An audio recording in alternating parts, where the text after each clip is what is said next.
Hey, excuse me, can we test the Spanish translation just to make sure I'm receiving it?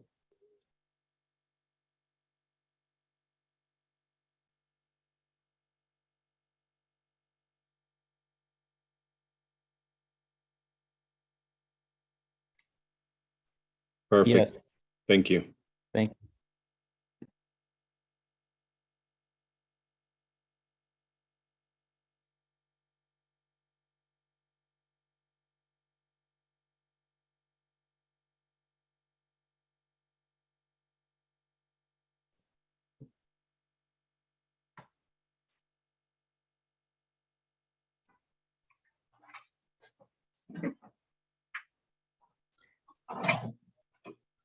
Sebastian, I can hear you really loud. Can you please keep it down for the next hour?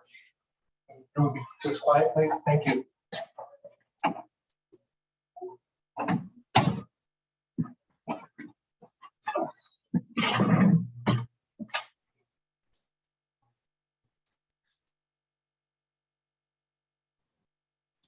Okay, well, I think we can go ahead and get started. We're 2 minutes in.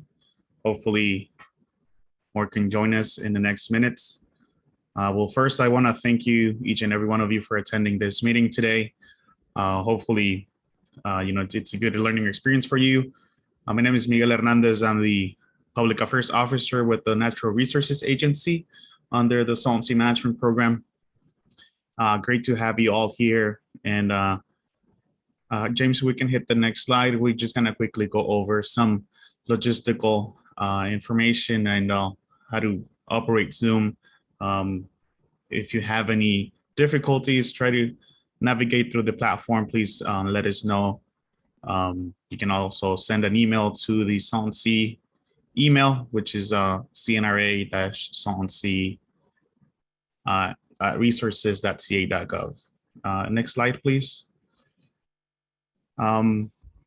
Just quick instructions on the Zoom webinar, and also let you all know that there is options for interpretation during the meeting, and I'll repeat the same instructions in Spanish for those that haven't made the shift to the other language. So please use the preferred language, English or Spanish, and also click to mute the original audio, or you might hear the meeting in both English and Spanish. So select the language of your preference.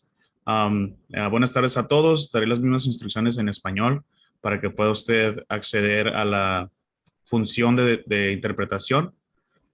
Puede hacer clic en el icono del globo donde dice interpretación o interpretation si está en inglés. Y ahí puede seleccionar su audio, ya sea en español o en inglés, cual sea su preferencia, y seleccionar la opción de Mute Original Audio o silenciar el audio original para que no escuche la reunión dos veces o en los dos lenguajes. Okay, we can hit the next slide, please.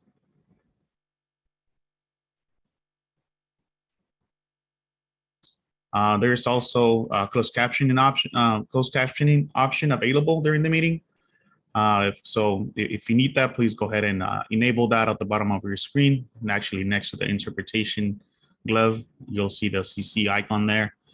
Also, you also have the Q&A option available. So feel free to use that if you need any further assistance or to answer any questions if you have them. We will also have a public comment period after each presentation, and we'll take care of you and you doing the raise hand option, or also if you're on the phone joining over the teleconference line, you'll do the #2 so it can enable or let us know that you want to speak or you want to make a comment. Next slide, please, James. Thank you. Okay, just gonna quickly go over the agenda of today's meeting. Again, I hope you find this as a good opportunity for you to learn about the Salt and Sea, learn about the Salt and Sea Management Program. What is it that the state and its partners been doing? And just a quick report back on our projects. We kind of already did number 1. Number two, again, it's an overview and a program update, what's going on with the SSMP, what's happening with our projects. We also hear a quick update on the Long-Range Plan Committee, also a follow-up on community amenities, and just a quick overview of the 2022 annual report, which is on our website, by the way. And just so you know, regarding the 22 annual report, we'll also gonna have a future meeting in April 12th, which we're gonna take a deep dive on this document. After this presentations, we'll have about a 20-minute Q&A period, or public comment period for you to use, again, using the raise your hand feature. And then after that, we'll go on to our overview of the National Environmental Policy Act, the NEPA, for the 10-year plan. So that will take about a half an hour or so of our time. And then we'll move on to our public comment period and eventually close our meeting. And thank you for your participation. So before we go on to our next slide, I'd like to bring my colleague Moises Moreno Rivera to kick us off to the remainder of our meeting. Gracias, Miguel. Buenas tardes a todos. Good afternoon, everyone. My name is Moises Moreno Rivera, and I humbly serve as the Assistant Secretary for Equity and Environmental Justice here at the California Natural Resources Agency.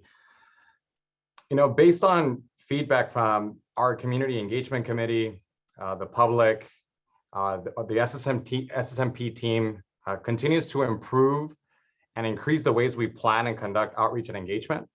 Today's meeting will inform you of what we're doing, how you can engage, answer your questions, and provide contact information. As mentioned in our annual report, we encourage the public, our community partners, tribal nations, and other interested parties to get involved. There's many ways that we encourage your participation. Attending workshops like the ones Miguel mentioned, attending committee meetings, attending meetings like today. Most of our meetings are open to the public and are accessible virtually.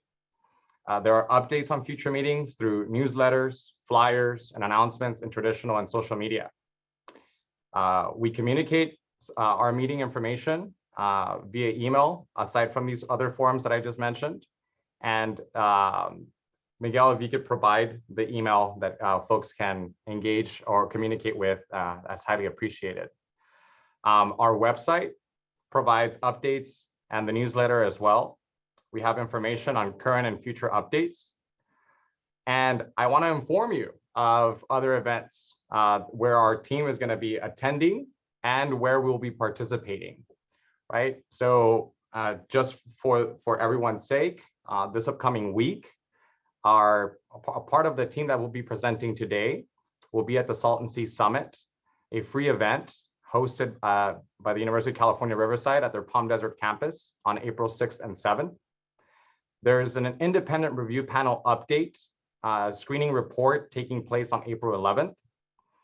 There is an SSMP annual report workshop where we will inform on what the report contains in preparation to our update to the water boards, and that's taking place on April 12th. And then on April 19th and 20th, the State Water Board will host us for their annual workshop on the Salton Sea. As you can see, there's a lot of meetings and a lot of things that are taking place, and we want you to be involved in every step of the way. We appreciate and thank our community partners that are really connecting and partnering with us to make your engagement even more accessible. Looking forward to this meeting and seeing some of you in person next week. Gracias, Miguel. Thank you, Moy. James, if we can hit the next slide, please. And also bring on board my colleague, Yvonne, from the Department of Water Resources. She will provide us with the Salton Sea Management Program overview and project updates. Yvonne, the floor is yours. Sounds great. Good afternoon, everyone, or good evening, everyone. My name is Yvonne Wellhoff, and I'm happy to be here with all of you to provide a Salton Sea Management Program update on behalf of the California Natural Resources Agency, the California Department of Water Resources, and the California Department of Fish and Wildlife, collectively known as the Salton Sea Management Program, and also referred to as the SSMP Team. Next slide, please. So I thought that we can begin with a quick overview of the Salton Sea history. Today's Salton Sea is located in the lower basin of ancient Lake Cahuilla, which filled and dried periodically over thousands of years as the Colorado River changed course. It most recently filled between 1905 and 1907 and has been sustained by runoff from irrigated farmland. As a result of water management decisions in 2003, some water previously used for irrigation has been transferred to uses outside of the Salton Sea region. Next slide, please. Over the last couple of decades, inflows to the sea have decreased and lake bed has been exposed. More lake bed will be exposed in the coming years, creating the potential for more dust to become airborne and contribute to air quality problems. The Salton Sea has become saltier and habitat has been lost. Next slide, please. So this presents a set of challenges for us. Declining inflows has resulted in increasing salinity exceeding most fish species tolerance limits and resulted in the loss of fish and the decline of birds due to the loss of food and exposure of soils to wind erosion. Fugitive dust emissions from the exposed lake bed will likely reduce air quality conditions at the Salton Sea and the surrounding communities. Loss of habitat for fish and birds dependent on the Salton Sea ecosystem. Next slide, please. So what is happening to improve the conditions? Imperial Irrigation District is performing mitigation measures to address impacts from the water transfers related to the quantification settlement agreement. Other local, tribal, and non-governmental partners are implementing projects at the sea. And collaborative efforts with the Salton Sea Management Program are underway to implement projects. Nearly 6,000 acres of project work is now underway and approximately another 8,000 acres as a part of our next set of projects to be implemented by 2024. The Salton Sea Management Program continues to develop a long-term plan for the sea for submission to the State Water Board by the end of 2022. Next slide, please. So if you would like to learn more about our program, this is our Salton Sea website. And below that is the general email for our Salton Sea Management Program. So if you have any comments or concerns or questions, please feel free to reach out to us. Next slide, please. So more about the Salton Sea Management Program. The Salton Sea Management Program is a long-range program, but our immediate focus has been implementing projects that have been outlined in the Salton Sea Management Program's Phase 1 10-year plan that prioritizes the construction of approximately 30,000 acres of dust suppression and habitat projects on exposed lake bed in areas expected to be exposed by 2028. And last year, we began work to develop a long-range plan that goes beyond the 10-year plan. The development of the long-range plan will be covered later in tonight's agenda. So during the remainder of my presentation, I will focus on project updates as well as related efforts to implement projects. Next slide, please. Okay, so then moving on to our 10-year plan project updates. Next slide, please. In 2020, our team completed approximately 755 acres of temporary dust suppression projects at the southern end of the Salton Sea as an interim proactive measure to treat exposed lake bed prior to the beginning of construction of the Species Conservation Habitat Project, also known as the SCH project. The 3 temporary surface roughening projects, which created ridges and furrows perpendicular to the prevailing wind direction to slow wind down and reduce wind-blown dust, were located within the footprint of the Species Conservation Habitat Project, but will be ultimately inundated with water once the habitat project is completed. And then last year, The company that is designing and constructing the habitat project implemented interim dust control measures to stabilize approximately 500 acres of exposed lake bed within the SCH footprint in accordance with the Imperial County Air Pollution Control District guidelines and approved construction dust control plan. This is in addition to the 755 acres of temporary dust suppression projects completed in 2020. Next slide, please. So the Species Conservation Habitat Project is underway, and it will create habitat and suppress dust on approximately 4,100 acres of exposed lake bed. We awarded a contract to Kiewit Corporation in September of 2020, and construction began in January of 2021.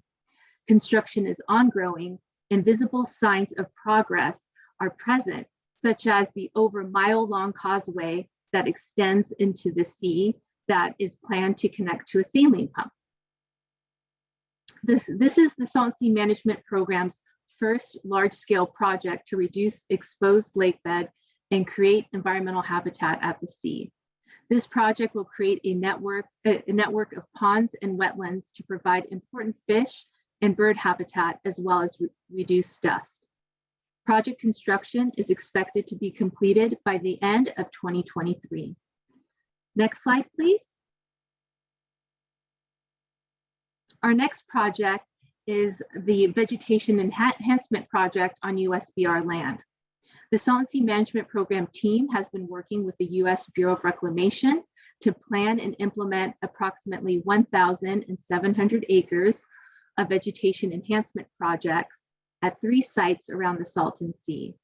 These vegetation enhancement projects are planned to restore native vegetation at their natural occurrence rate and create habitat benefits by establishing the vegetation. These projects will also provide dust suppression. The purpose of the project is to restore lakebed sites through the establishment of native plants and the enhancement of the existing plants across the USBR parcels. A stable vegetation community is expected to enhance habitat value at these sites, and like I said, reduce windblown dust. Next slide, please.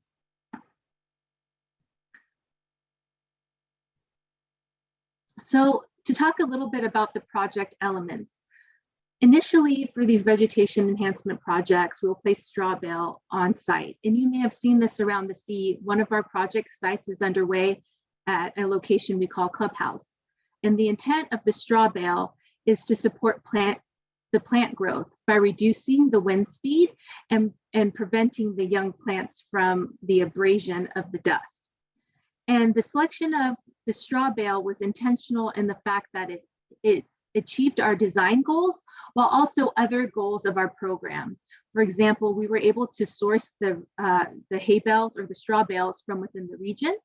And out of the options that were available to us for these particular locations, it resulted in the least site disturbance.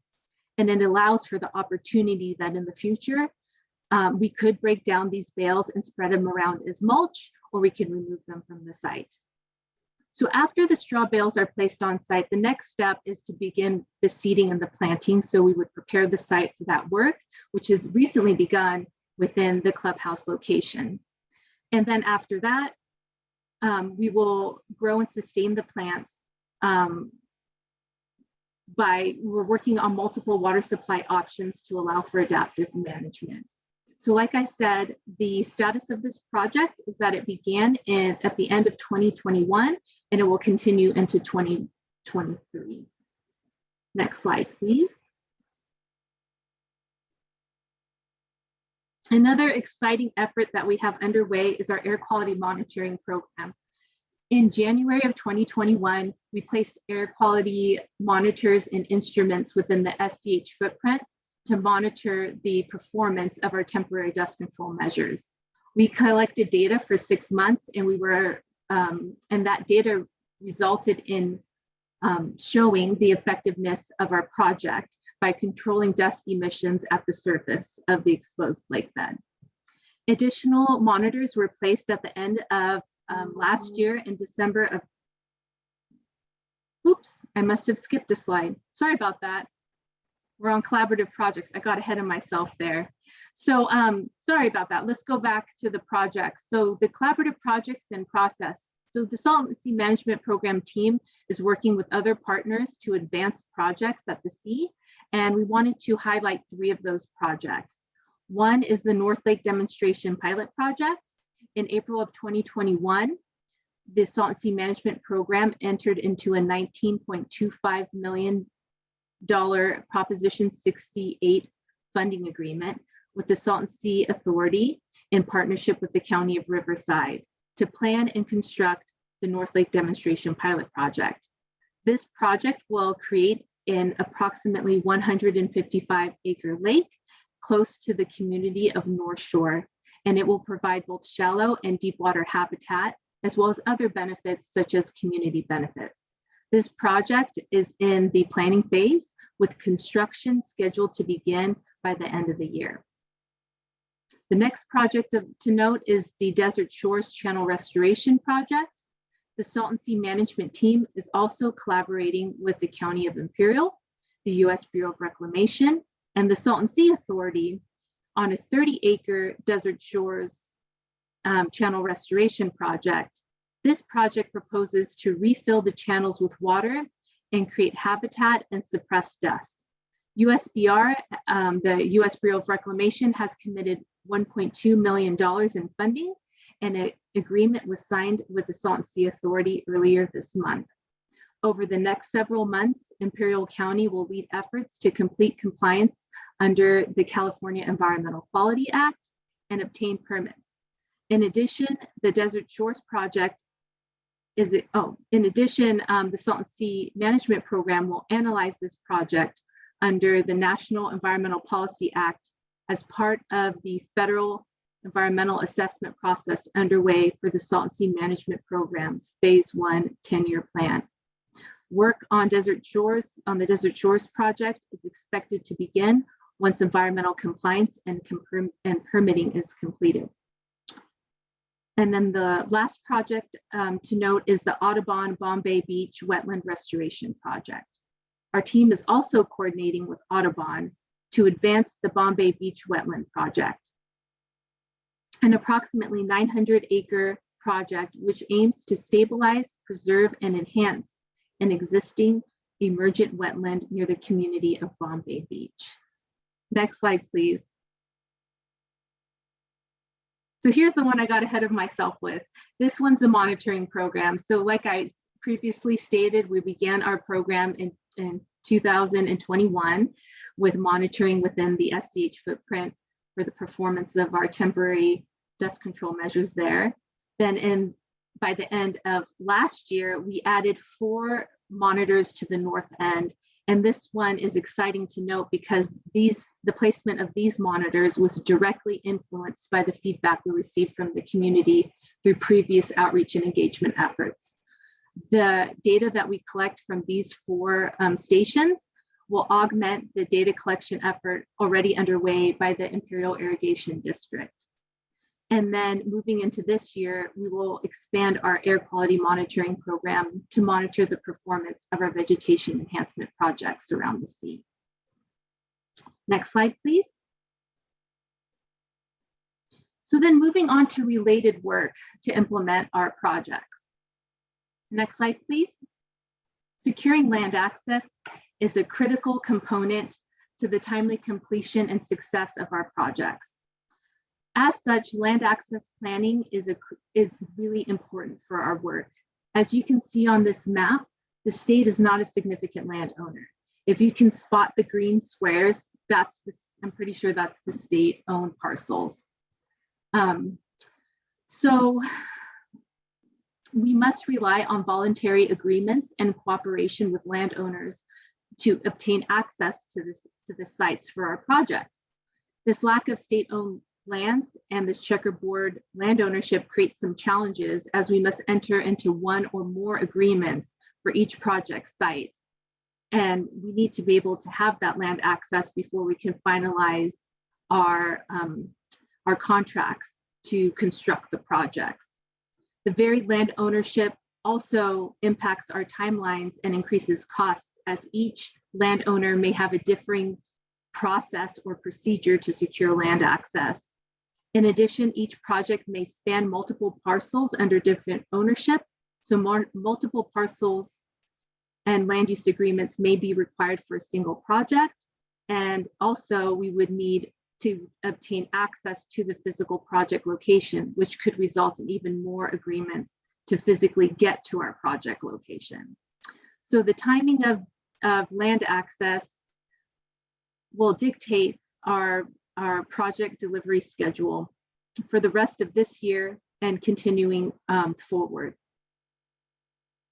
And this will affect the Salton Sea Management Program's team's ability to deliver on annual acreage targets for habitat and dust suppression projects.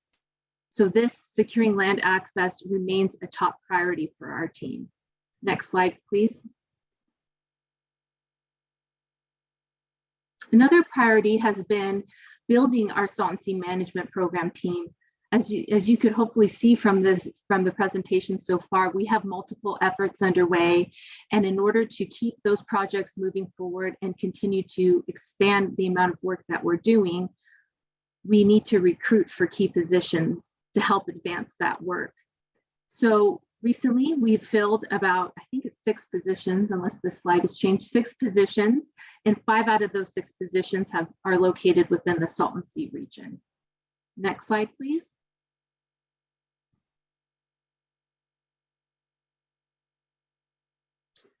Strengthening partnerships with local leaders and community members and tribal governments remains a top priority and is crucial to the success of our work. Timely and meaningful engagement with Salton Sea partners and the public is important to the development and success of our projects around the sea. Our program is dedicated to public engagement and has increased the opportunities to solicit stakeholder and public input. Next slide, please. And this is my last slide, and it's on the topic of the development of the long-range plan. The California Natural Resources Agency is required to develop a long-range plan by the end of this year. The long-range plan is a plan for the long-term restoration of the Salton Sea that is developed collaboratively with input from tribal governments and stakeholders, including community members. This plan creates a shared vision for the future of the Salton Sea. The plan will include an evaluation of possible restoration alternatives to restore habitat for fish and birds and protect public health. Possible restoration alternatives include a range of options, from the utilization of projected future water inflows to a potential whole sea alternative based on water importation if feasible. The goal is to identify a preferred alternative or option to restore the Salton Sea to an environment that supports the diversity of fish and wildlife, reduces or eliminates air quality impacts from restoration projects, and protects water quality. The long-range plan builds off of the Salton Sea Management Program's Phase 1 10-year plan that is currently being implemented. The long-range plan will allow the state to plan for the needs of the region and communicate this broadly to bring resources to support this area of the state. And this is something that will be covered in the community amenities section of tonight's agenda. So with that, this concludes my portion of the presentation, and I want to thank everyone for your time, especially this evening, to listen to our updates and what we have underway, and we look forward to hearing your feedback and comments. Thank you. Thank you, Yvonne. And with this, I would like to thank you. Thanks, James. We'll move on to our next item, which is to hear an update on the long-range plan and ask for support from Dr. Bill Brownlee from Tetra Tech to help us guide the conversation on the update for the long-range plan. Thank you, Miguel. It's a pleasure for me to be speaking with you all tonight. Next slide, please. So we are working on the long-range plan, and it's kind of being done in 2 elements and 2 aspects, which are working in parallel. An independent review panel has been formed through the UC Santa Cruz, and they are currently evaluating proposals for importing water into the Salton Sea. And the state team right now is working on restoration concepts that do not involve water importation. And this timeline shows kind of where we are in the process. The box on the top, the orange box on the top, is some things that we've actually completed so far. We've developed some draft evaluation criteria, which I'll talk about in just a minute. We've completed a historic review of past documents. The sea has been looked at for many, many years, so we're not starting from scratch. Lots of alternatives have been developed, and we've gone through a review of those and have developed some preliminary concepts that build on those and update them for a number of reasons. We're currently working on the hydrology, looking at the future inflows to the sea, modeling the concepts that we have, developing cost estimates, and we'll be finalizing and applying the criteria as we get feedback from the public and the long-range planning committee. Those results will be submitted for review, and then that should coincide approximately with the results of that come from the independent review panel.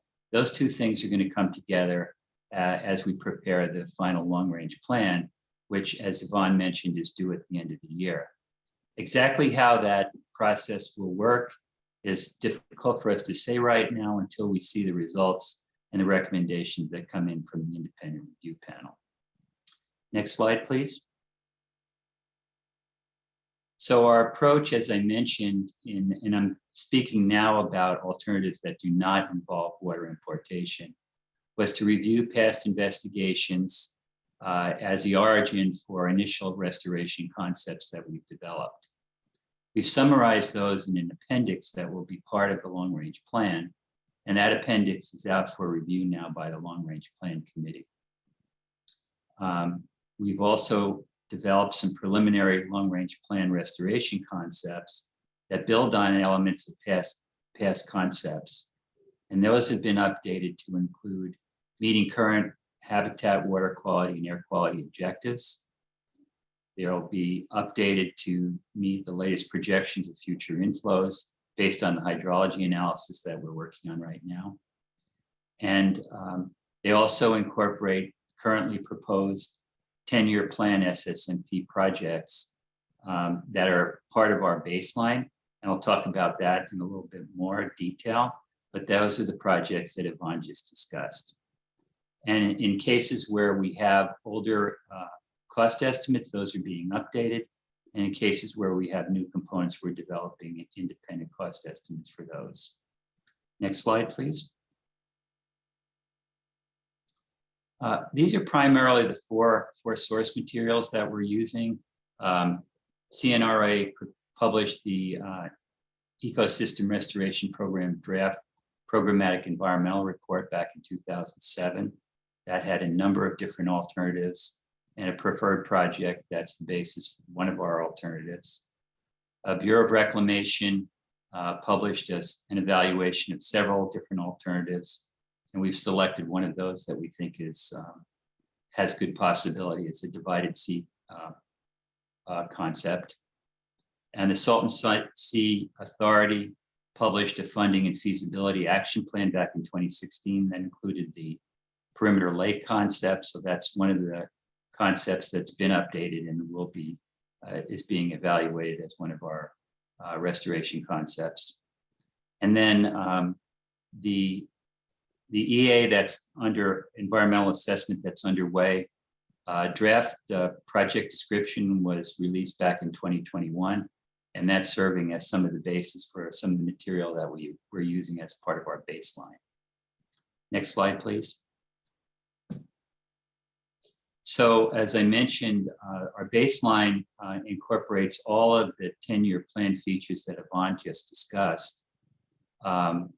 While we don't know if some of the long-term restoration concepts, some of those elements might be superseded, But right now, all the concepts that we have are compatible with all of the elements of the 10-year plan. So we have 4 preliminary concepts, and some of these will have multiple configurations, might have different options. I mentioned a little bit about the first 3 already. The 4th one is a pumped out kind of a concept where it doesn't take too much to balance out the salt that comes into the Salton Sea. The Salton Sea is a terminal water body. All the flows that come into it stay there and evaporate. So by just creating a small amount of flow out of it, you can balance the salt and you can develop a salt balance there. All of these concepts are included in a PowerPoint presentation that's available on the CNRA website. There are maps for each one of them. You can download that and take a look at them. Next slide, please. We also have published draft evaluation criteria. Those are available on the CNRA website in both English and Spanish for your review and comment. Those are also being reviewed by the Long-Range Plan Committee. They follow National Water Resources Council principles and guidelines for water and related land resources implementation studies. They break the criteria into 4 categories: effectiveness, acceptability, completeness, and efficiency. And again, if you want to go on the CNRA website, you can download, it's about a 3-page document that explains specifically the draft criteria that we have at this time, both in English and Spanish. Next slide, please.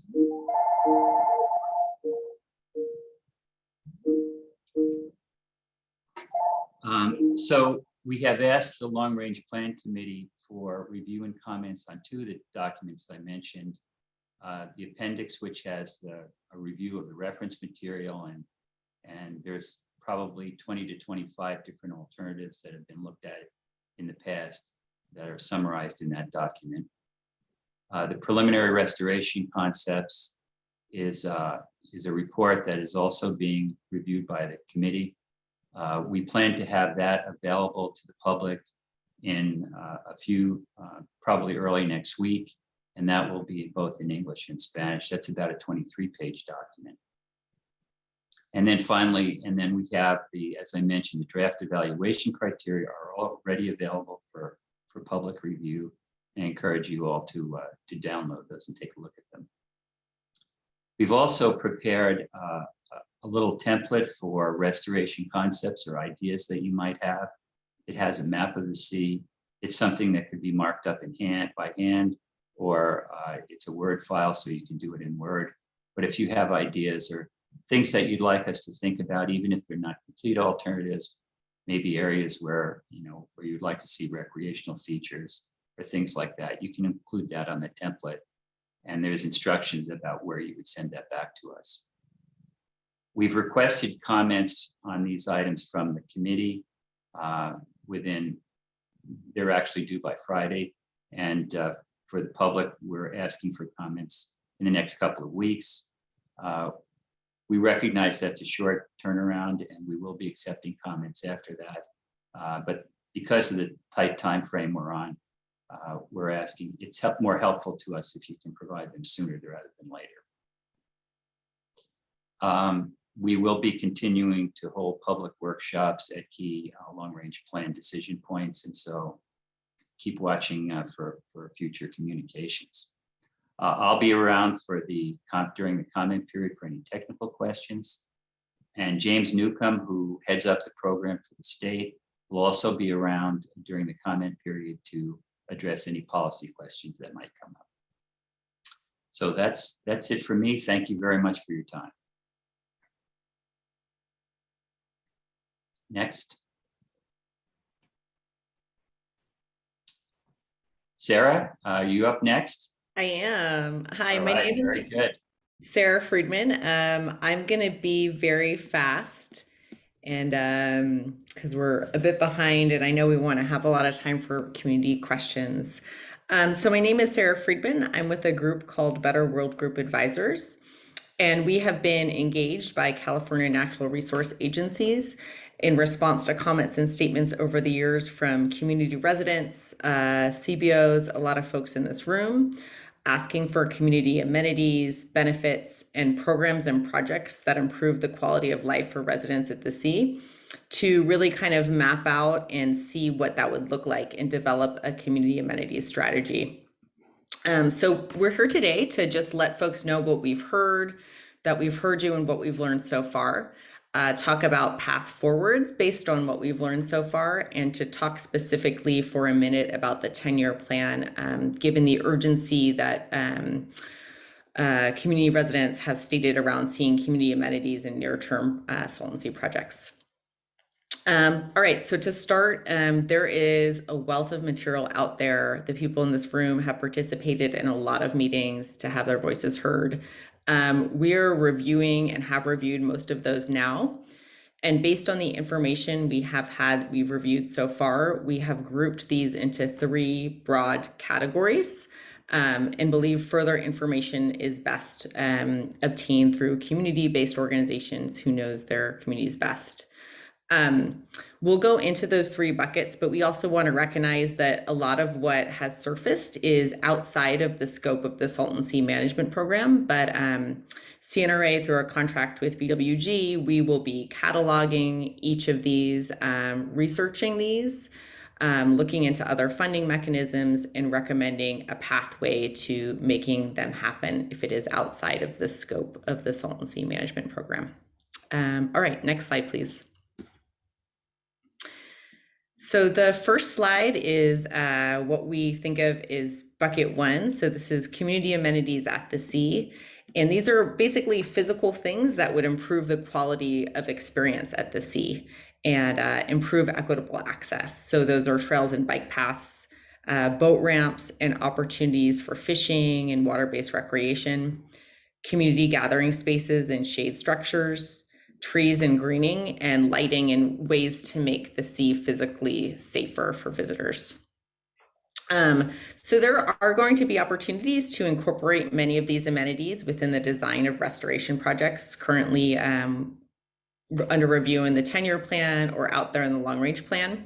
Some of these elements, community centers might be outside of the scope of those plans, but fit into other state and federal programs. And if we have time, we'll go into greater detail about the 10-year plan, as that's a near-term opportunity. Next slide, please. Great. So this is what we're thinking of as co-benefits.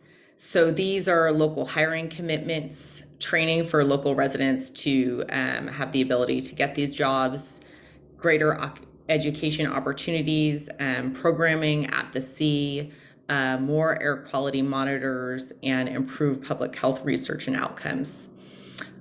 These are programmatic benefits that don't exactly fit within the Salton Sea Management Program, most likely, but they're incredibly important for residents in the region, particularly with high unemployment and air quality issues. So our pathway there, we are researching opportunities, limitations, and creative solutions from other programs, as well as potential state and federal funding opportunities, and different structures like community benefit agreements, as well as thinking about opportunities with other state programs and entities. Next slide, please. Great. So this is what we're thinking of as the kind of 3rd bucket. So these are amenities or benefits that really provide a lot of increase in the quality of life or experience for residents in the region, but probably are not actually at the Salton Sea and are outside the scope of the Salton Sea program. However, there's real opportunities with new federal and state programs underway to take advantage of them. And there's a lot of energy and interest from local leaders and elected officials. So we're on a few tracks of researching what they are, matching what work is already underway in the region to try to get some of these good things back, where there might be gaps where we can help support, and pulling together a group of regional elected officials and other leaders to map out what are the benefits that are needed, where are the gaps and maybe prioritize them to try to take advantage of, the opportunities that are out there right now. And we're thinking those as sort of like very vital to the region. Next slide, please. Great. So I wanted to spend just kind of a minute or two talking about specific to the 10-year plan, because I know that is why a lot of folks are here now. And kind of like thinking back about, there's a number of projects that are under review in the 10-year plan, and they're really in different stages of project design and development. So there are opportunities. And I kind of wanted to also think back on the slide that Yvonne shared about land access. So I think location is super important, and community residents know best where they want to access the sea, where there could be a boat ramp or a shade structure that would really make it more usable and increase the quality of experience. So that information is really important to get into comments to the 10-year plan. It's also really important to recognize that the state and project developers have more creativity on land they can control. So that map Yvonne shared, there's just going to be greater opportunities there. And then also it's really important when drafting comments to really just be as specific as possible. So I think there will be other opportunities through presenting maps and other programs to figure out how to best intersect, but do want to flag that this is really kind of an important place to think about that first bucket of infrastructure at the sea. And we'll also note that the Yvonne and the state team does a really good job of cataloging all the comments that come in. So if there's comments that come in through this process, even though it's led by a federal agency, that work will not be lost. And the state team is actively thinking about how it could best be utilized. All right, I think I did that all in about 4 minutes. So thank you. Thank you, Sarah. Appreciate that. Definitely look forward to conversation with the community amenities. Now we're going to hear a quick update from Mario, actually a quick overview of the 2022 annual report. Mario. Yeah, hi, good evening, everybody. Mario Llanos, Deputy Assistant Secretary for CNRA. Nice to be here with you all. I'm going to be very brief. I know we are running a little behind. Next slide, please. So just understanding that we do have a couple engagements coming up on the 12th and on the 20th. But on the 12th, it'll be another meeting just like this in the evening where we'll do a deeper dive into this annual report. So I just wanted to first flag where it can be found. It can be found in English and Spanish at our website at saltandseaca.gov. And I just put a little picture here of the quick links, and it's right there at the quick links section. You'll see our 2022 Salt and Sea Management Program annual report, and it is there in English and Spanish. Also, I will be at the summit next week, and I'll have some hard copies of those in English and Spanish as well for anyone having trouble downloading it. Next slide, please. So 2022 annual report, this is a report that's due to the, as part of our state Water Resources Control Board order. It's due to the state or to the Water Resources Control Board this time every year, and it really captures our accomplishments for the previous year and where we're going. It just highlights everything that SSMP is about. And next slide. And so I just wanted to go and detail it or go through and detail not in detail, but go through the section so that you can go through and just flag for your attention where certain things are so that you can go through and read through it. And then if you have any questions, like I said, at these future engagements, we can do a deeper dive when we have a little more time and a little more of a focused effort on this. But it starts off with the executive summary, and it just really gives a high level summary of the contents of the report. So basically, the next bullet points here are kind of the chapters that come up, and we start off with accomplishments in 2021, then we go into project delivery, partnerships, community engagement, and transparency, and our planning effort, and moving forward, where we're going in our SSMP program. And so the executive summary just gives kind of a high level summary of all these areas. And next slide, please. So just breaking it down a little more, in chapter 1, you'll find just notable highlights since the last annual report and updates specific to the water State Water Resources Control Board order. And then it just gives kind of a general report organization about what you'll find in the report.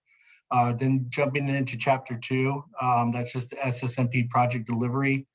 Talks about land access, which Yvonne had gone into. And then project updates, ongoing projects, projects spilling over from the previous year and where we're going, this year. Collaborative SSMP projects, future projects for the next, at least the next few years. And then we also have an added chapter here on non-SSMP projects, because we think it's important to really tell the story about what's going on at the sea, and that, our partners around the sea are also making strides and efforts to improve the sea's condition. So we really wanted to highlight that in this annual report. Next slide, please. So chapter 3 goes into partnerships with our community partners, tribal governments, stakeholders, local, state, and federal agencies, and just talk about how they're crucial to the goals of our program.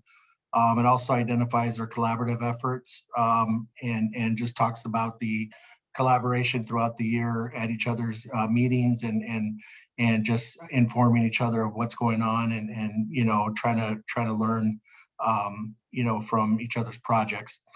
Then we get into chapter 4, and we've made big strides in 2021 to increase our community engagement, and that just really highlights our schedule for meetings just like this, and just the various SMP activities such as like the Long Range Plan Committee, the Science Committee, and the SSMP community updates like the one tonight, and our community engagement committee. And then it also lets you know where you can go to contact the SSMP team. Next slide, please. So chapter 5, we get into environmental planning, and we're going to learn more about that this second half of this program here. And then just goes into our long range plan and talking about our organizational capacity and staffing. And then it really goes into funding. And there's also a really good funding table that goes into real specific funding at the end of our annual report. So I just wanted to flag that as well while I'm on the topic of funding status. And then lastly, on chapter 6, we just have kind of our outlook moving forward for key program activities in 2022, 2023, and 2024. So next slide. And then finally, we just have the references section, and then our acronyms and glossary appendix, and some of those tables, like I said, and some very informative figures that correlate to the contents of the annual report. And I believe that's it. Next slide, please. So I'll turn it over to my colleague, Miguel. Like I said, we'll do a deeper dive into this. I just wanted to flag it for your attention, kind of give you the contents. And, we'll do a deeper dive in the next Salton Sea Management Program community update. Thank you very much. Thank you, Mario. Thank you all my colleagues for this brief update and everything that's the SSMP team is working on. So at this time, I know we're a little bit behind our scheduled, but I'll open up for questions. We'll respect the 20 minutes that we had allotted on our agenda. We'll just ask for speakers if we can keep it within the 3-minute mark. If we can hit the next slide, please, James, so we can have a brief instruction for those that are joining over the phone. And also for those that might have just to get instruction on how to click the raise your hand button, which is located at the bottom of your screen. Say that, and I'll call the names. If you can unmute the attendees one by one, and just remind you to try to keep your comments under 3 minutes. And just in addressing the team on the presentation that you just saw, we'll follow up with the National Environmental Policy Act thereafter, but just to keep it within the topic, please. And I do see a couple of hands up. And for those that are joining over the phone, which I see we have a couple, please press #2, and that will let us know that you will wish to participate as well. Okay, so if you can unmute Mr. Cockfront. You should be able to unmute themselves. Okay, I'm good now. Can you hear me? Yes, we can. Yes, we can. Okay. I was wondering what you were doing about incorporating the Wilcox era Long Range Planning Committee's efforts in your work right now. That committee was, I attended all those meetings from about 2016 to about 2019 or whenever later. I don't know when what's his name canceled the committee, the new incarnation. So what are you doing about in incorporating those works into what you're doing now? Specifically, I'd like to ask you, what are you doing about the blended solution, which includes all the activities around the edge of the lake and then provides a new source of water from the Sea to Sea Canal from the Sea of Cortez? Thank you.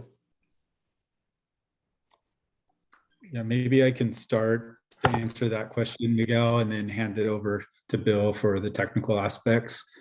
So clearly, this incarnation of the Long Range Plan Committee has the benefit of standing on the shoulders of the MIDI committees and the public groups and scientists that have worked on these issues for many years before. Our goal is to incorporate all of that information into our evaluation. Bill had referenced some of the source material that we're using to build from. And then additionally, I believe, I might not be totally clear on the question, but it was sort of getting at a blended solution that might involve some water importation. Is that correct? And if so, I guess I'll just answer that by, right now, the Long Range Plan Committee's focus is looking at in-basin solutions. And the reason we're focused on that is because due to overwhelming public input, there was a request that the feasibility of solutions that involved water importation be handled somewhat independent of the Salt and Sea Management Program. And so we're respecting that process at this time. So in parallel, there's a group that's evaluating. It's led by University of Santa Cruz, evaluating water importation projects. And at some point, we'll get back their evaluation before the end of this year, likely in the fall. And we will fold that into our evaluation that we're currently conducting on in-basin concepts. And so there will be an opportunity for us to take what the independent review panel has learned from their evaluation and what we've learned from our evaluation of in-basin concepts to identify potential hybrid solutions at that point. But right now, where we are in the process, we don't have any more detail just because we haven't gotten to that step. Thank you. And James, I would point out that the committee, the independent review panel, is looking at the 11 responses that came from the request for information that was issued during Bruce's tenure. So I think that may be part of the question. So all those concepts that came in as a result for that, plus new ones that have been requested, are being evaluated by that independent review panel. Can you still hear me there? Yes. Oh, okay. But I really asked you, I appreciate you, Mr. Newcomb, very much, because I do believe that the actual solution is the combined solution that will work for all of us, so that the people who want lithium can have it, and the North Lake project and all the other fruits of development can work around the edges, and then we can fill up the lake and stop the public health emergency. Thank you. Thank you, Mr. Cockcroft. Next, can we get Rob Simpson? Mr. Simpson. Yes, good evening. Yeah, Rob Simpson, Director of Development with Agents, Inc. We are one of the 11 projects previously mentioned. Couple of questions that I have.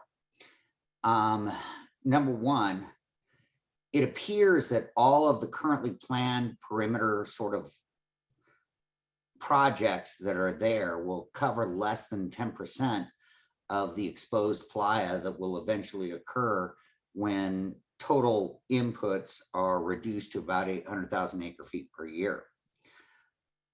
Out of the new and Alamo rivers, will probably have about 600 to 650,000 acre feet of inflows after, let's say, the species conservation program and what occurs in, like Red Hill Bay.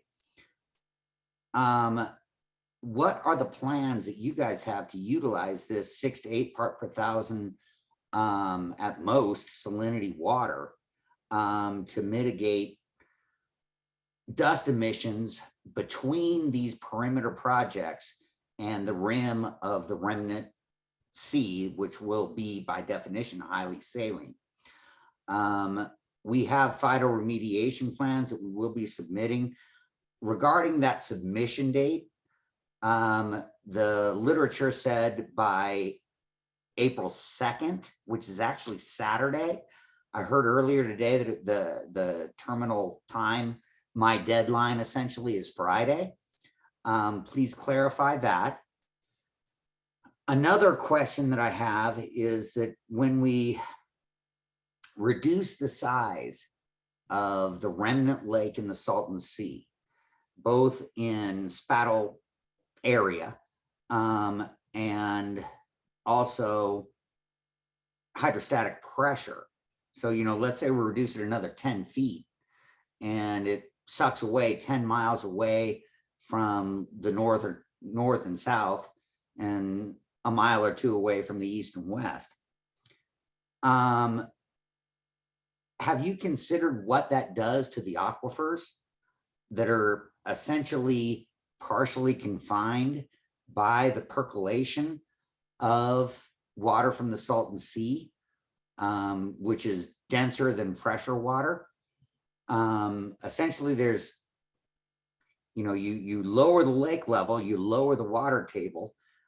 Something has to fill that space between the grains of silts and sands.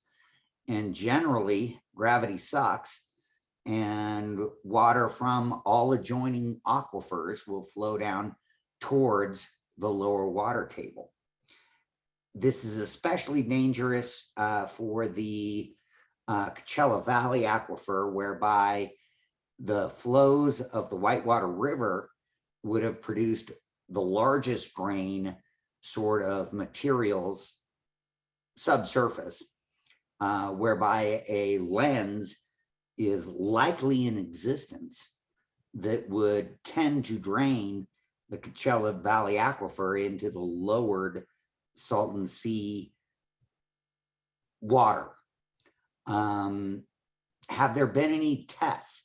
Have there any, I talked to USGS, a number of people there that have been studying the aquifer, and they say, yeah, they need more data. They don't know if there is a partially confining layer of silt and sands built up by Lake Kahia when it filled and drained, but you always would have had a relatively constant flow of water down the Whitewater River, which could have very easily created a large grain inclusion subterranean sort of lens to allow aquifer water to drain downhill. It occurs everywhere, and it might affect every project that's on that current board. These are the questions. I'd like to look at all possible things that could affect an environmental impact report, not just a few. I hope to be helpful in the process and would love to be able to have greater communications with y'all. Thank you. Thank you, Mr. Simpson.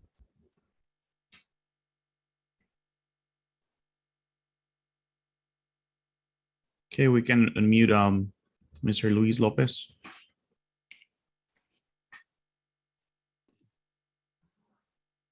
Hello, good evening. My name is Luis Lopez and I'm with Comité Cívico del Valle. I wanted to start off by saying that I appreciate the SSMP team's efforts in hosting and making this meeting as available as possible to our community here. As many of us know, our communities in the Salton Sea region work long hours and usually are unable to attend meetings due to time constraints. So again, I appreciate your willingness to host a meeting during the evening for the sake of inclusivity.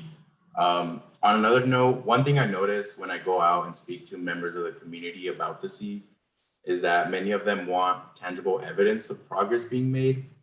And I think projects that accomplish that would be projects like, for example, the Vegetation Enhancement project. Also, from what I saw during the community amenities portion of the meeting, I'm glad that the beautification of the Salton Sea region is also in the works. And I was just wondering if initiating projects for dust suppression, conservation of wildlife, and beautifying the region at the same time is a priority for the SSMP team, because again, not only will community members see the progress being made with their own eyes, but such projects will also beautify the region, and the communities around the sea deserve that. Thank you. Thank you, Luis. And I just appreciate your comments here and appreciate your support and the rest of the engagement committee support to promote the meeting. And if I think it's fair to say that the SSMP team is looking at ways that we can incorporate, those such as amenities or, beautifying the Salton Sea to the extent possible, right? We want to make sure that we are intentional with their projects. So thank you for that, and definitely look forward to keeping you and others in the loop about the community amenities. I think that's where this conversation should be had.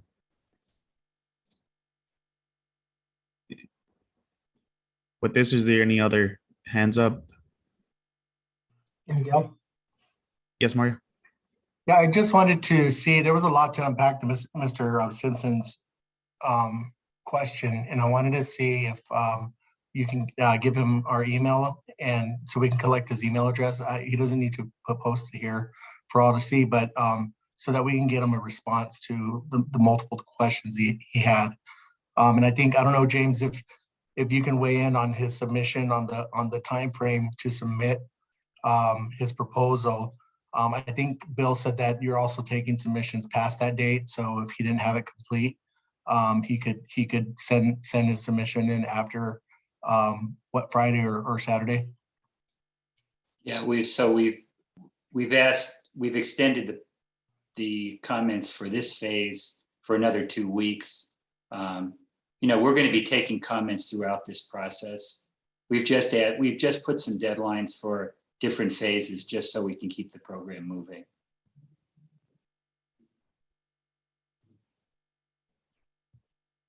Thank you. And yes, I'll Mr. Simpson, either you can email us at cnra-saltonsea@resources.ca.gov, or I might have your email. So I'll make sure the team reaches out to you so we can follow up with your comments and answer the questions you have.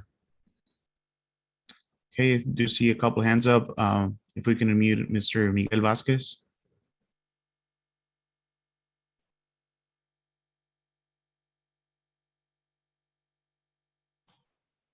Hello, thank you so much for the presentation, and the information is very helpful. And as I heard the last comment and question, well, it was more of a comment related to beautifying the surrounding areas of the Salton Sea. I'm curious if there is an actual buffer that delineates what the surrounding areas mean. I don't know, is it how far from the existing water perimeter, or how do you determine that? Because logically there are associated impacts with the surrounding areas of the Salton Sea. So it is at a mile, is it 2 miles, 5 miles, or I'm just, not too familiar with the plan. So I was curious about that. Thank you. Thank you, Mr. Vasquez. And is there anybody from the team that might be able to answer this question? I think it is a really valid question, but I myself don't have an answer. If anybody from the team can respond, or we can follow up with Mr. Vasquez. I might be able to provide a partial answer. So I can describe how we currently approach the question on where would we locate a beautification project. So in the near term, as we are looking at projects around the sea, we would look for a feature that we can incorporate into that project that could either be a recreational component or something that provides an added value to the communities and anybody that visits the sea. So currently, that's how we approach it. For our larger projects, depending on the timing of where we are in our planning, we have outreach and engagement efforts related to that, to specific projects. And during that process, we will solicit comments and we'll ask the community what would they like to see. And depending on our funding and where that project is and land ownership, we will do our best to incorporate as much as we can. So hopefully that somewhat addresses your question. Yeah, I think that is helpful. And I think in my mind, for instance, I am thinking about the community of Oasis, which is near the Salton Sea. Mm-hmm.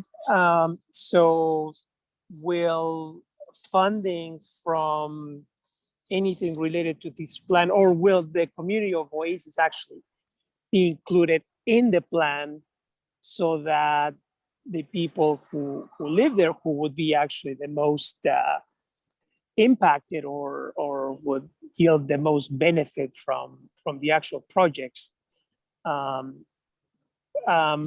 that be incorporated or not? I mean, if you look at the community on North Shore, it makes perfect sense because it's right there, it's right next to it. But there's, the communities of also Mecca, and to some extent, Thermal, basically big portions of the Eastern Coachella Valley. So would that be the kind of feature, unincorporated communities, or you're more thinking about specific sites that are near the Salton Sea? So the way that our program is currently structured, and it can evolve as it progresses, is we are, if I understand your question, is that we are physically our projects are limited to some degree to the physical proximity to the sea. So our program is tasked with designing and implementing or constructing projects on areas that are or will become exposed as the sea recedes. So currently there is a physical component that it will be on that exposed lake bed, and where that exposed lake bed is or is projected to be could be close to communities such as North Shore, or on the western side, you have Salton City and other communities. So our projects are located in close proximity to some communities, but not all communities. And then when we do plan our projects, we do our best to reach out to the communities and try to solicit feedback. And one of the things that we had done is when we were working on our dust suppression action plan, and we were reaching out to various communities, and we met in Mecca. One of the examples that I covered earlier in the presentation was the community members were really concerned about air quality and the quantity of data on the north end of the sea. So that identified a need, and we were working on dust suppression projects. So we were able to place air quality monitors within the region where we would place a project. So then we can gather data there. And that was something that came from the community. And then from the County of Riverside and Salton Sea Authority, they're working on a North Lake demonstration pilot project that is planned to be close to the community of North Shore. And they have outreach effort currently underway to solicit comments and feedback from the community members, hoping to identify a range of, what's the word I'm looking for? Ideas from the community members so that they can incorporate what the community members would like to see in that project to the extent feasible. So sometimes the quality of the water may limit the extent of which recreational use could be there, but it could allow for some, for example. So I hope that helps. If I could add a little bit, just a sentence on the amenities piece. So I think, as we mentioned, we're sort of grouping what we've heard in 3 buckets. And one of those buckets is what's called regional amenities. And so those, yes, those would be things like new parks or better sidewalks in the community of Oasis. So those are outside of the Salton Sea Management Program, but they benefit the communities in the region. So as part of this community amenities project, we're cataloging them and we're trying to match them to what other funding opportunities might be out there.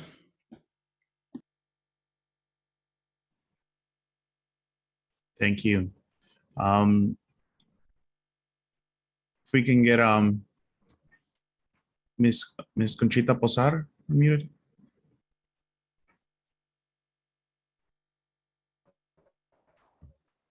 Buenas tardes.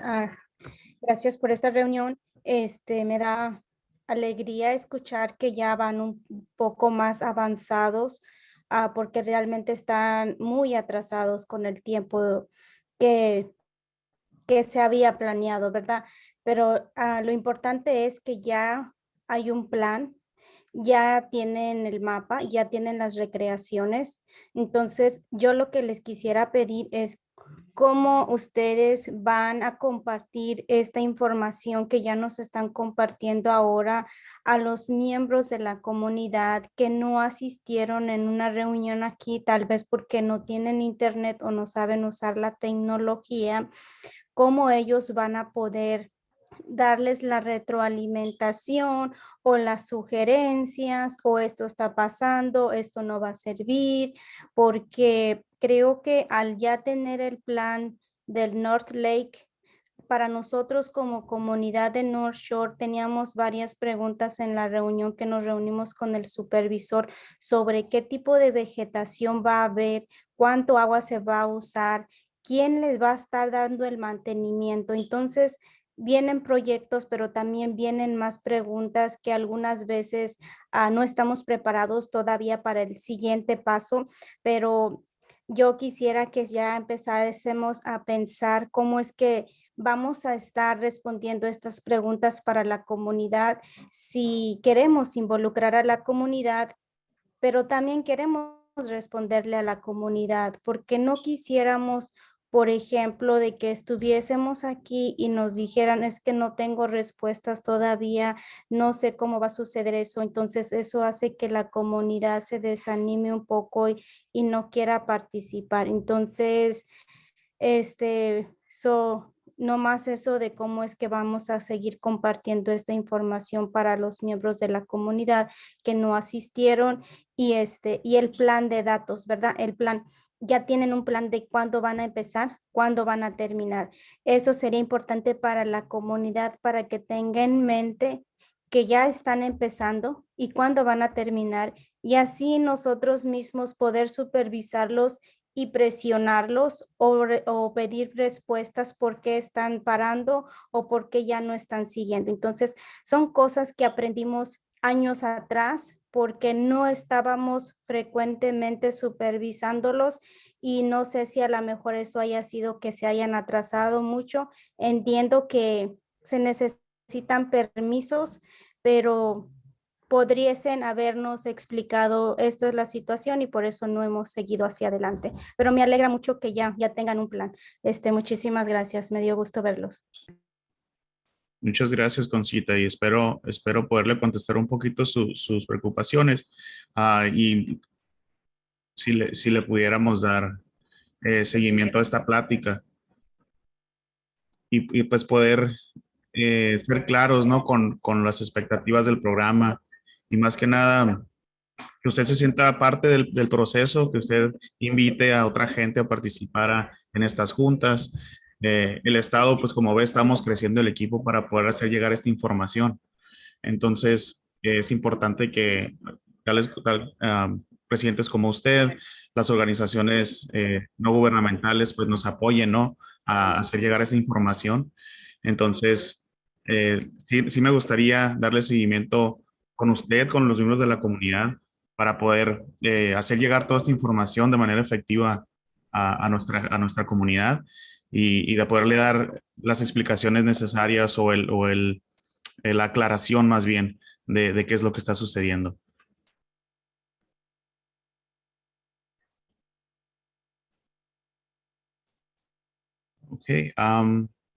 Okay, so James, if we can, I think we have time for a couple more. questions. I know we're running behind on our schedule when we just hit the 20-minute mark here. If we can unmute Mr. Olmedo.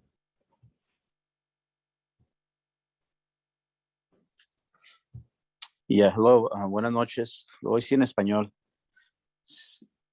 Is that okay? Or do I have to be on a translated channel?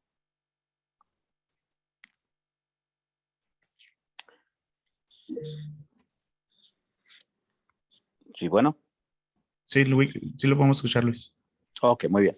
Sí, buenas tardes. Bueno, para empezar, felicidades ahí al equipo de CNRA por he visto el crecimiento y el equipo que se está formando ahí para ayudar a facilitar todas las preocupaciones, acelerar la información a ambos caminos, ¿no? Desde la comunidad al Estado y del Estado a la comunidad.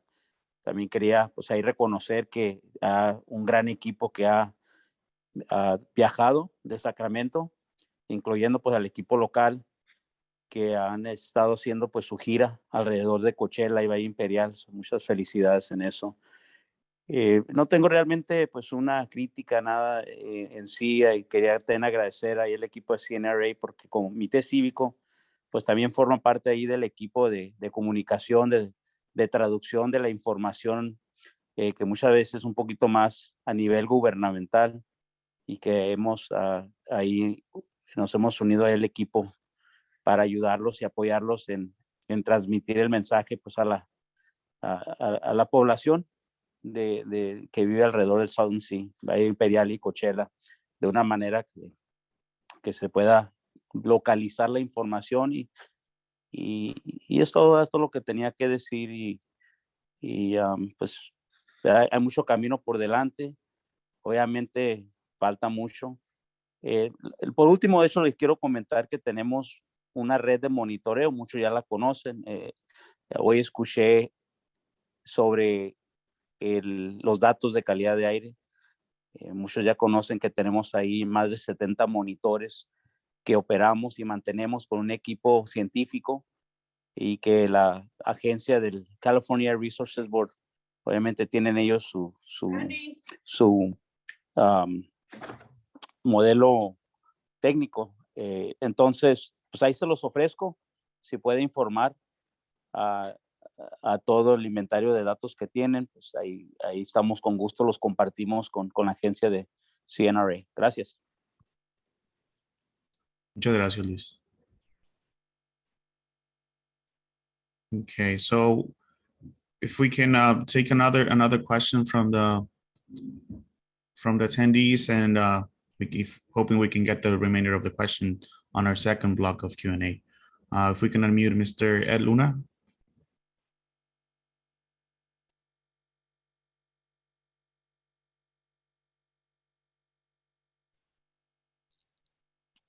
Ed, you should be able to mute yourself.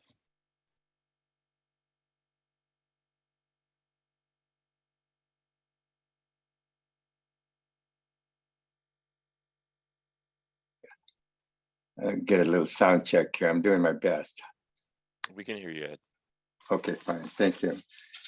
First of all, I want to really thank all of you, the members of this commission and everyone that's the invitees and the attendees for taking the time and sharing your comments and your leadership as well on this project. And Ms. Bassar's comments, of course, essentialize the patients and, of course, the frustrations that have, followed along for the duration of these studies and commission meetings, et cetera. And I want to thank all of those, especially the person that commented, and it raised a very serious concern to myself. I'm a lifelong resident of Mecca, and one of the things that I've noticed anyway is we've been blessed with some of the best water in the whole wide world, Mecca Oasis thermal area. And for us to lose that as a result of some hydrological, phenomenon, like, I never thought about, our water to be lost to some, lower level basin, especially like the Salton Sea. and that gift would be gone forever. But anyway, the following gentleman, beginning with Mr. Lopez as well, and my neighbor who followed him, I want to thank them especially for broadening the scope of options that these meetings are generating, because it seems to be like increasingly we are becoming aware that we all are in a natural desert environment. And I think the operative view, it's a desert environment. And it's refreshing for me to hear my neighbors bringing alternatives to the table here that are not necessarily dependent upon water intensive projects. And so I think that the commission, this board, in their future studies and all, I want to thank them all for everything that they've done and all the people they've reached out to, especially universities and scientists, and they have contributed their studies, their time, their efforts to see what would be the best resolution, if you will, for not only air quality, of course, and public health, all those things, and of course the protection of our desert environment, if you will, the reclamation of the desert as well as the Salton Sea, if you will. But I think the idea that our priorities, to me anyway, if I interpret my neighbors correctly, I think our priorities should be walking hand in hand with the fact that we are indeed in a desert environment, and there are other alternatives that we could provide than just illusions of some fantastic lake. Not that that's a bad idea. I'm just saying, wow, okay, let's look at everything. I want to thank you for your time, and I appreciate you allowing me to speak. And I want to thank all of my neighbors for their comments. I'm done. Thank you, Mr. Luna. Appreciate your comments. And we'll transition to our next item on our agenda. And those that have your hand raised, I'll keeping your name noted if you want to comment on our second block of Q&A or have additional questions either for this block or for the upcoming topic for the National Environmental Policy Act. I'm gonna try to get some good feedback from your end as well. So thank you, appreciate your patience. Next slide, and if I can have my colleague Melinda to help us present this item.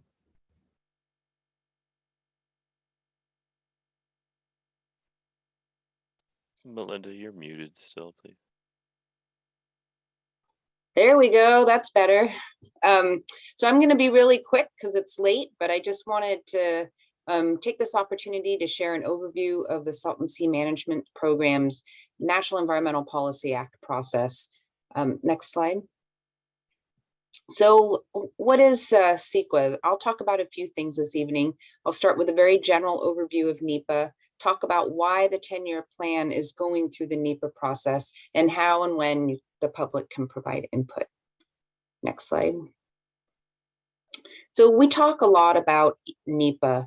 NEPA stands for the National Environmental Policy Act. It was enacted by Congress in 1969 and signed into law by President Nixon on January 1st, 1970. NEPA did a couple of things. It did establish the Council on Environmental Quality. The council is actually the federal agency that oversees implementation of environmental impact assessments. And as well as NEPA does a few other things too. Next slide.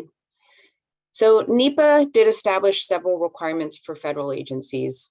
3 of them that are important to the 10-year plan NEPA process are listed here. That requires federal agencies to inform and seek, inform the public and seek input. It requires the analysis of environmental effects, and it also requires development of an environmental document. Another category besides EA or an EIS that I've listed here is categorical exclusion. So some federal agencies and some projects can use those too. Next slide. So an environmental assessment and public review. Typical sections in an environmental assessment can include the ones that I have listed. They also can include cumulative effects and agency consultation. The NEPA process, as it's outlined, does require public review periods, and we'll get to those in a few minutes. Next slide. So analysis and public comment. Next slide. So the Salton Sea Management Program 10-year plan. As a lot of you may know already, the 10-year plan, and as Yvonne described earlier, is a plan to implement up to 29,800 acres of habitat restoration and dust suppression projects. Some of these projects will need federal permits. Some may need land access agreements for projects or for crossing federal land, and then other ones may need funding by federal agencies. Any of these agreements with a federal agency requires a NEPA review, and that's where the federal nexus comes in. Next slide. So what is a federal action? We have several. As I mentioned, there's land access agreements, there's funding, and there's also permitting. So the core for the SSMP 10-year plan is our lead agency. It's our lead federal agency. They will be issuing a permit for the project for waters, for impacts to waters of the US. The other term that you may hear throughout this process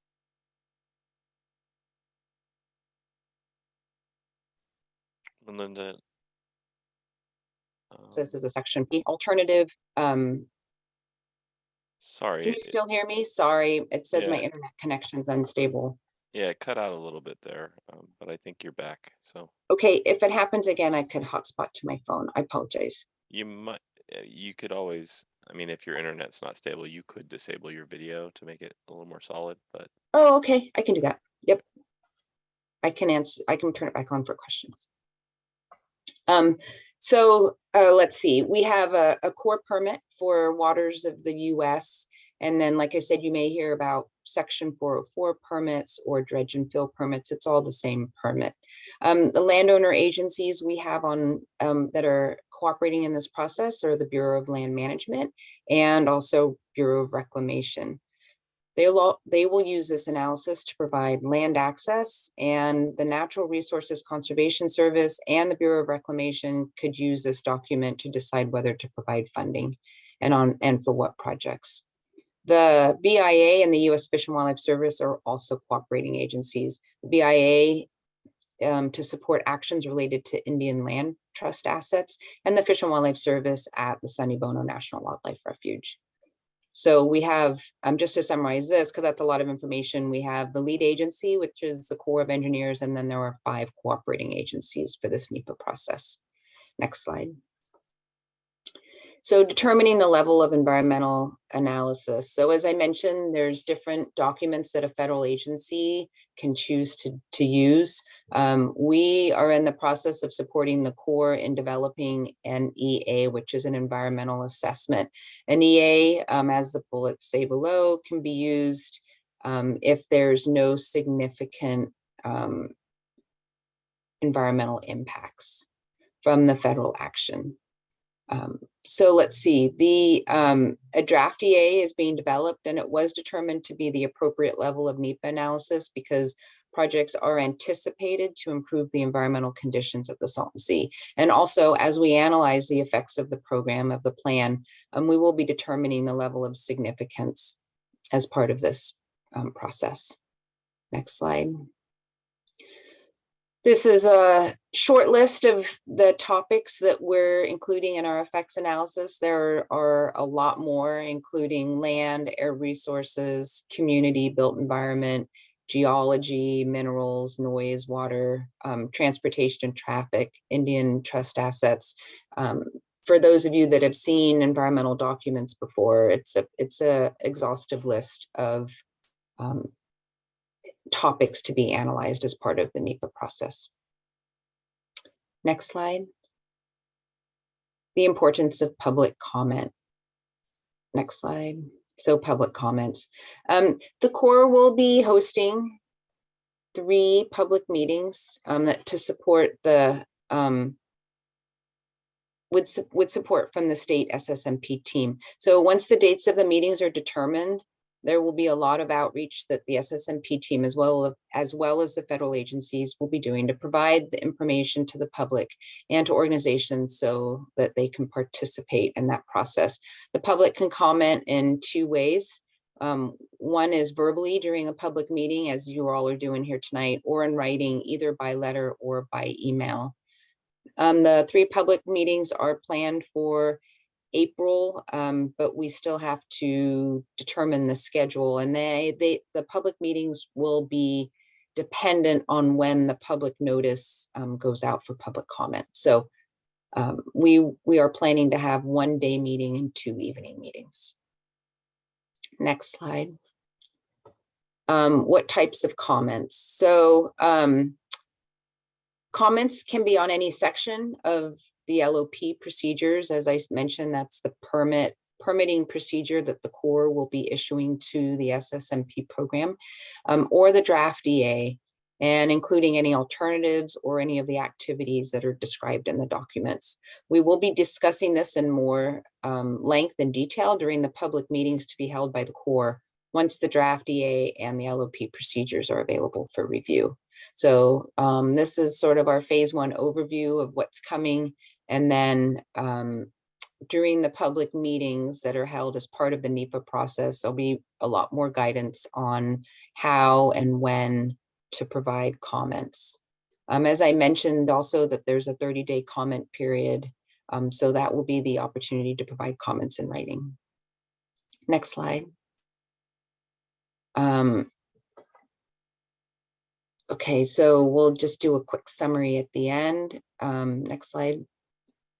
So we have this timeline. It's a very, very high level timeline of how this isn't necessarily a typical NEPA process, but this is where we are in the NEPA process for the SSMP 10-year plan. So March of 2021, the Corps did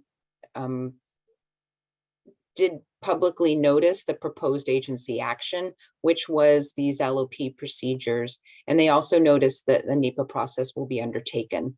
So since then, and then we did receive comments, and that was a 30-day comment period. Since then, we have been working with the lead agency and the cooperating agencies to develop the draft EA and the draft procedures, the permitting procedures.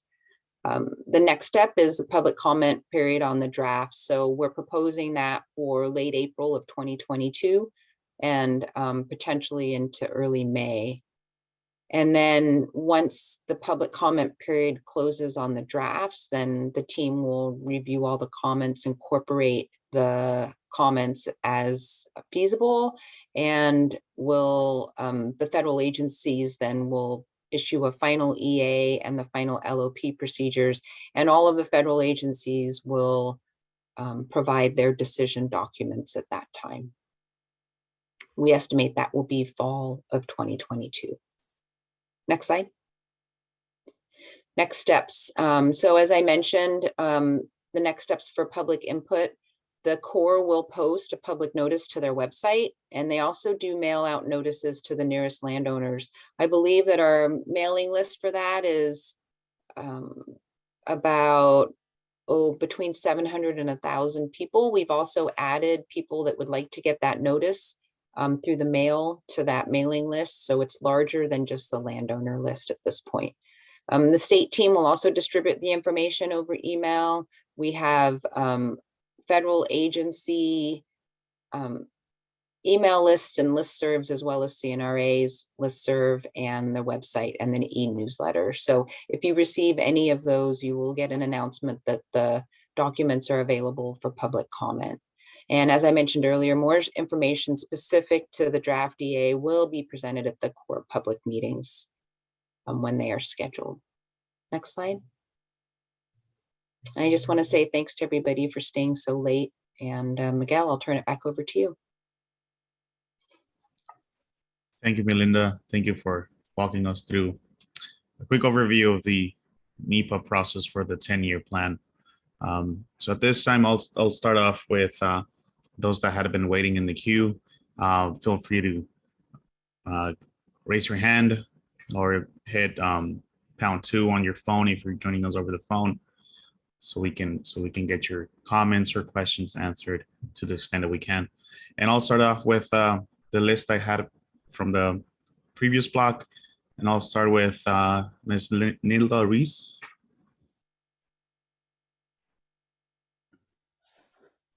Hi, yes, thank you. Good evening, everyone. My name is Nila Ruiz with Alianza. Thank you for taking the time to hold this space. I'll make my comments brief. It is great to see the suggestions and ideas submitted by community recognized in this space, and I appreciate your transparency of how some of these amenities may be out of the scope of work of the SSMP. While it would be great to have all those community amenities listed, we recognize that there are limitations to bringing all of these community amenities to the city. The SSMP should continue this transparency as you provide updates to community on decisions of what specific amenities can happen, whether it is through the SSMP 10-year plan, the long-range plan, or other efforts outside of the SSMP. I think this is a responsibility, and I imagine you know this as well. This is a responsibility you have to the community as part of a feedback loop process in your community engagement. And just lastly, I want to thank Yvonne for answering my question on the chat. I look forward to hearing back from you, Yvonne, and if not, I will follow up with you instead. Thank you. I put a reminder in my calendar so I wouldn't forget. Great, thank you, Nilda. If we can unmute Mr. John Hernandez.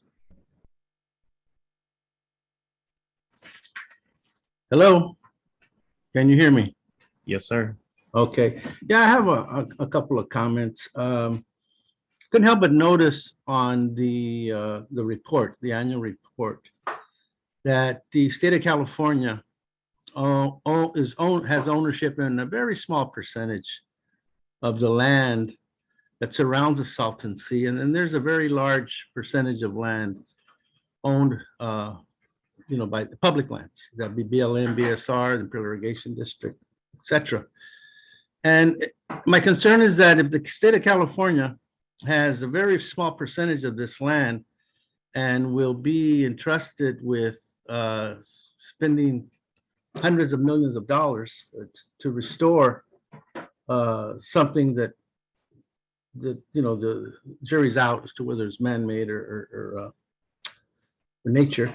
I would hope that the state keeps a close eye on any sales of these public lands and or tries to perhaps obtain ownership to some of these lands in order to continue to have, I guess, a stronger voice in what's done with those lands. I saw that the Imperial Irrigation District sold some of my public land to a lithium development company. I wasn't too happy with that, and I just hate to see that start happening as lithium picks up and perhaps land values and mineral rights increases. So I guess I'm just throwing that out there for the state to keep an eye on that and see what they can do. I don't know, something like the rights of first refusal if they're going to sell land and so forth. In view of other access points like the state park that's on the north end and the Sunny Bono, which is a federal reserve on the south end, I think that I haven't been out there since pre-COVID, but when I did go out there, I certainly noticed that those two areas needed attention and would provide better services to our community if they were in better conditions. So I'm sure hoping that maybe this could be some collaboration with the state and the federal government on the south end, and then that the state really take a close look and see what they can do after they start working on that state park to get more participation from the public. I mean, I tried to go in there one time and they wanted $5 from everybody in the car, so that was kind of priced us out. So we got to look for better ways to make it user friendly for the vast majority of the community around there. And in NEPA, if the NEPA is going to be in the 10-year plan, it's certainly don't want to lose sight of being in the 50 or 100-year lithium mining plan. And I didn't see that in the report. I looked forward to see if they incorporated the lithium mining into your annual report. And I hope that you have something in that for next year. Thank you. I'll stop there. Thank you, Mr. Hernandez. Okay, and I do see your hand up, Mr. Simpson. Just want to make sure that it's a new question or comment for this block, or not. If not sure if it's a legacy, and if we can allow Mr. Simpson to unmute. Yes, it's not necessarily a legacy. It's in that some people did bring up the subject of seawater import. I really tried not to bring this up, but as they mentioned it, I just want to make a clarification. Recently, the scientists from NASA, NOAA, and JPL wrote a paper entitled Rapid Increases in Extreme Months in Projections of United States High Tide Flooding. Essentially, what this paper is saying is that in coordination, shall we say, with sea level rise, the Pacific Decadal Oscillation, the El Nino Southern Oscillation, and the 18.6-year lunar cycle and the gravity derived therefrom are going to combine to create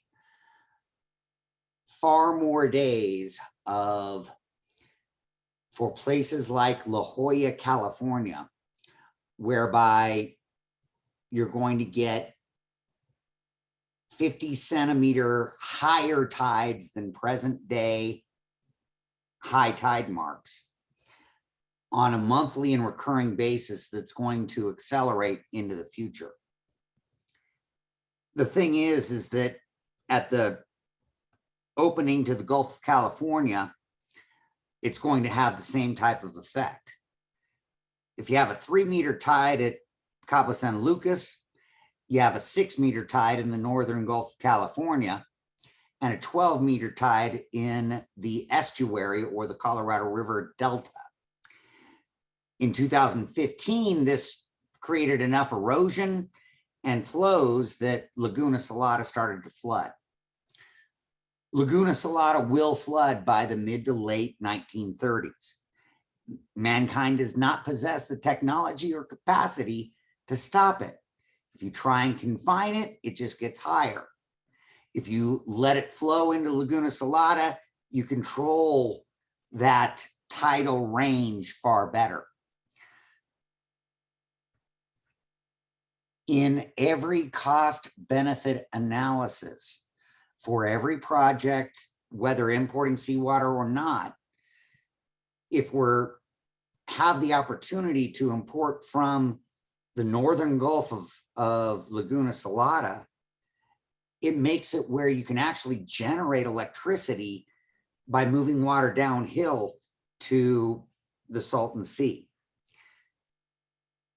I'm sorry for getting into seawater import. I know that's not what this forum is about, but if what these scientists are saying is anywhere close to true, mankind does not have the technology or ability to stop Laguna Salada from reflooding.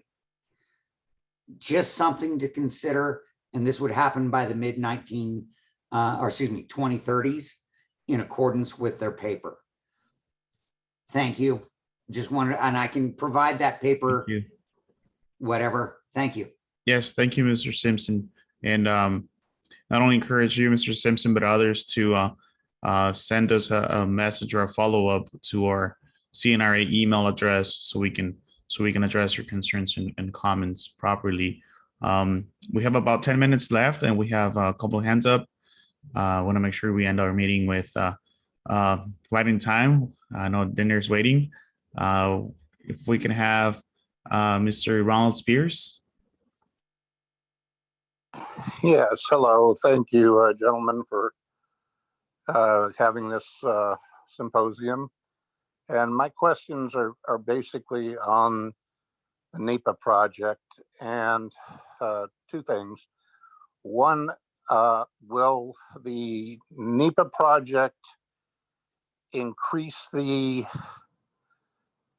speed at which the CEQA study that's being carried out by Imperial County on the Desert Shores Restoration Project? Will that improve that, or will it be vice versa, that the CEQA study that's being performed by Imperial County maybe speed up the final analysis of the NEPA study? That's one question. And question number two is I know that the cost of the CEQA study is being handled by Imperial County with possible reimbursement through the Bureau of Reclamation in the future, submitting those expenses. What is the NEPA study being handled entirely by CNRA, or is that going to be taken out of any of these funds are going to be taken out of the Desert Shores Channel Restoration Project as part of the SSMP? Those are my two questions. Thank you. You want me to answer, Miguel? Yes, please. Thank you, Melinda. Sure. So on the first part of the question, the relationship between CEQA and NEPA, yes, the county is doing the CEQA process, and what we're collaborating on that. We meet regularly with the county, and the goal is to have our project descriptions completely aligned and the analysis aligned. So the county is doing a hydrology study right now, and then they'll be able to proceed with finishing up the CEQA process at the same time that the NEPA process is going forward. So that's that relationship. One isn't particularly dependent on the other. The only thing I'd reiterate is that we want to be able to permit the project, the same project. So we don't want the CEQA description to look different than the NEPA description. I don't know if you have a follow-up question on that. And then the second part, as far as the funding, the state team is taking on the permitting through NEPA. It is not being reimbursed by the USBR funds. So we'll walk through that process of getting the permits and the associated permits after the NEPA process is done for the project, but the state is the lead on that.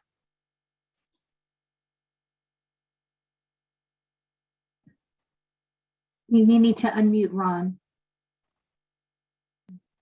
Thank you. I really appreciate that. Yeah, because we're trying to be an overview of, out in that area, usually the costs are overrun the actual project. And we're trying to keep a very close eye on where funding is being spent so that there is sufficient funds to actually complete the project. Makes sense. Mm-hmm. Thank you, Mr. Spears, and thank you, Melinda, for providing an answer. We have time for a couple more questions, and we'll close our meeting. If we can get Mr. Cockcroft. Can you hear me? Yes, sir. Okay, what date will the NEPA Corps of Engineers study be, environmental assessment be complete? What day can we expect to see it? Thank you. So you're welcome. We don't have the exact date yet. What I'll say about that is we're in the final reviews of the draft EA and all of the associated documents that will get posted with the public notice.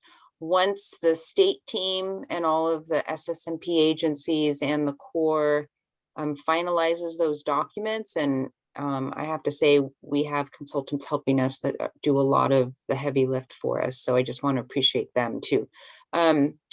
Once we have the complete package with no additional revisions, it will be submitted to the Corps, and then it has to go through the Corps process for approval and to get the hyperlinks. I mean, there's a whole process involved with that. So the short answer is we don't have the date yet. But we're planning for April. So it's about as definitive, I think, as I can be. Okay. Thank you. If we can unmute Mr. Antonio Rangel.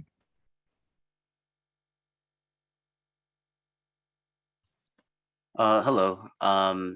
first off, I just wanted to thank everyone for showing up and for asking questions and for hosting and all that stuff. I just wanted to just, I guess, bring up the topic of communication between the community and these companies that are going to be profiting off of direct lithium extraction. Like there's an estimated that $7.2 billion is going to be made annually, and there's already the $500 million controlled thermal resources project right now. And yeah, just like, you know, with how things are, like the community isn't going to see like any of that wealth. Like the things that are being promised right now, I'm assuming are just like job opportunities, right? Like it's like, oh yeah, like, you know, like we'll give job opportunities, and from then on there'll be like community resource centers and, you know, scholarships from this and that, but there aren't any actual allocated funds towards things like scholarships for like residents and for the people that are actually living in the communities surrounding like the Salton Sea. So I just want to know like if there's like communication between like this committee and like those corporations that are like doing these projects and that are going to like because this is going to be like an industry, I guess, whether we don't like it or not, you know, like there's going to be a push for lithium extraction, especially with just like US dependency on foreign oil. So yeah, I just wanted to put that out there so that we could put that conversation out there in this committee. Thank you. Thank you, Mr. Rangel. And yeah, so I want to acknowledge that, you know, there's a need for that communication, and just, you know, there's an active communication with our counterparts at the Energy Commission. You know, Salton Sea, we have that in common, though we focus a bit more on the environmental side of it, and they're on the energy part of it. But I just want to acknowledge that there is that active conversation with the Energy Commission and the Lithium Valley Commission. Sorry, and then so we can address you know, situations like this, and also encourage you and others to the extent that you can to hop onto those meetings. They have monthly or almost monthly public meetings where they discuss this type of things, and I think that that'll be a great venue for you to raise your really valuable concerns. And with that, I would like to move on to our last slide. And thank you all for your time tonight. I appreciate you all for showing up, and thank you for your questions and your comments. Definitely look forward to seeing you in future meetings. Like my colleague Moises at the very beginning of this meeting said, we have a really active schedule for the month of April. You know, the Salton Sea Summit is coming up next week on the 6th and the 7th. And then we have another meeting that's being put together by the SSMP team to go over the annual report. And then we also have the water board meeting for the Salton Sea workshop. And there are other community events, you know, they have Earth Day from Ecomedia Compass. And there's some good activity happening for Salton Sea. So looking forward to seeing you all. For those that show up for the summit, the group will be, or the SSMP team will be out there. So looking forward to having personal conversations and meeting you all out there. So again, thank you all for your time. Thank you all for your patience and sharing your knowledge as well. Talk to you all soon. Have a great night.